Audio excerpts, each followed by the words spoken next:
Those of you that follow this page any amount of time know that there's two cars that are very, very special to me. Well, three, counting the Monty Smith car. But there's two cars that I will never get rid of. And that's my Butternut, my 67 RSSS Butternut car, and my Nova.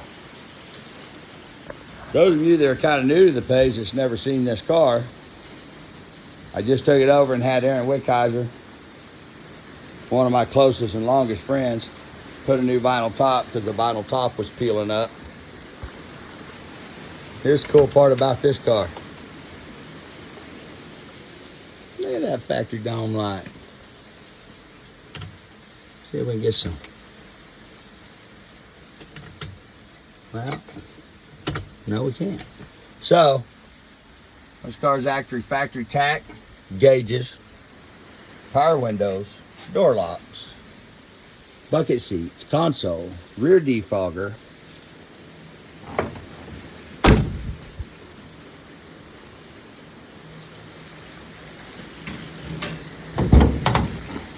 video's gonna get fucked for a second.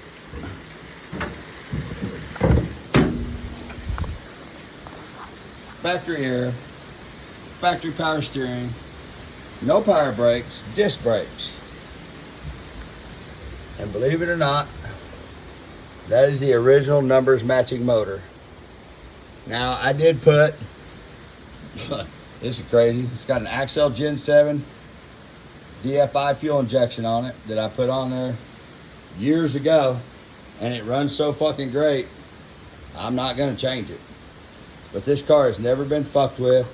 It is actually a 57,000 mile car. So when I got the car, those of you that don't know, these were real bad about breaking the motor mounts, and they had a factory recall. The factory recall was a cable with a bracket bolted to the exhaust manifold. I don't know if you guys can see this. There was actually a cable that went around the control arm. So, a little history on these cars. Corvettes, those of you that want to decode trim tags. So those of you that don't know that much about these cars, in 1967, the only car that came out with a 350 in it was the Corvette or the SS Camaro. This car is super rare in the fact that everything, now it was a power glide car. I've got a 700 R4 in it right now. And that's what, because of the drivability, I did not want to change the factory 355 12 bolt gear. But the cars that had all the numbers, there's the original air cleaner. Boom. 295 horse, 350. And you can see that ain't no repo sticker, and that ain't no repo air cleaner. It's the original one. So in 1967, this car, when I went to checking all the numbers on it to see what had been changed, and nothing has been changed, I learned something about these early Camaros, and if I haven't owned 200 of these cars, I don't own the 7 or 8 that I have now. The 67 350 cars were numbered like a Corvette. They had a specific alternator, distributor, starter. They were all numbered to this car, to this 67 295 horse 350, which I thought was kind of fucking cool.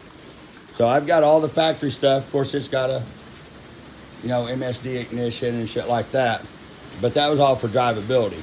Every piece and part, the power glide, the original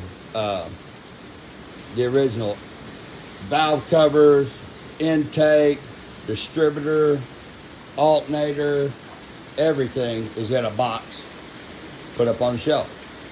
Of course, I put the little valve covers on it. Same thing I'm gonna do with the little blue truck. But I even left the double hump heads on it. And I even left the factory exhaust manifolds. I've only got like 2 1/8 inch exhaust on it. But I've never owned one of these cars, guys, that was this original, and I just didn't want to fuck with it. I get to looking at them. I say, I fuck these videos up trying to look. I'm gonna have to watch these. Some of these may not make air. The other thing is, it did not come in with a spoiler, which I thought was actually pretty cool. But that car is my baby. It will be Brantley's car one day. Probably both my Chevy 2 and this car will go to Brantley. This is a super cool little car. One of these days, the only thing I want to do to this car is I want to completely blow it apart and repaint it. Strip it down, because this car is a rust-free. I mean, I say rust-free, hold on. For anybody gets all fucking excited, sees it somewhere else. It does have, no, it's starting in some places, about like the Firebird that I got. But it's ironic that this is a 57,000 mile car, and I bought it with, when I got it, it had 40-something thousand. I don't drive it that much, but when I do drive it, we drive the wheels off of it. And honestly, I keep it put up, and sometimes I honestly forget about it, and that's why I don't drive it more. So there's a reason it came out of the back shop, went and had a new vinyl top put on it, air compressor on the AC locked up when we were filming with it. But I'm gonna start, when the weather changes up a little bit, I'm gonna start driving this fucking car. This is fixing to be my daily I'm gonna roll around in. Ain't me a senior go cruising. But it will never have more than what it has right now. I might put a 4L80E or a 4L70 in it, but other than that, I'll never put headers on it. They'll never have a power adder. I'll just ride this little baby with the original motor. And it does do, as Brantley says, badass cool burnouts. So that is one thing about it. It does do badass cool burnouts. There's a little 67 butternut car that some of you have seen in the background or seen the videos where Stacy and I, when we got remarried, we went up to, drove it out to California, Vegas and California, through the snow and all that shit. Pretty badass cool car.